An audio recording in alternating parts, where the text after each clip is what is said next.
தமிழக வெற்றி கழகம் சார்பாக குமரி மத்திய மாவட்டம் தக்கலை ஒன்றியத்திற்குட்பட்ட குமாரபுரம் பேரூரில் உள்ள தட்டான்குளத்தில் தூர்வாரும் பணியானது நடைபெற்றது. 2026 சட்டமன்ற தேர்தலை எதிர்கொள்ள தமிழக வெற்றி கழகம் தயாராகி வருகிறது. தமிழக வெற்றி கழக தோழர்களும் தளபதி விஜயை முதல்வராக்குவதையே குறிக்கோளாக கொண்டுள்ளனர்.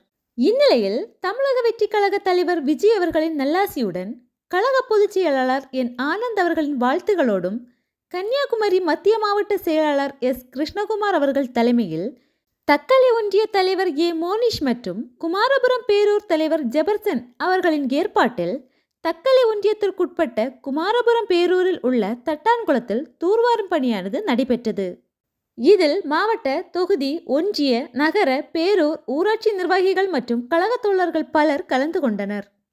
இது மட்டுமல்லாமல் தமிழக வெற்றி கழகம் சார்பாக மேலும் பல நலத்திட்ட உதவிகளை தொண்டர்கள் செய்து வருகின்றனர்.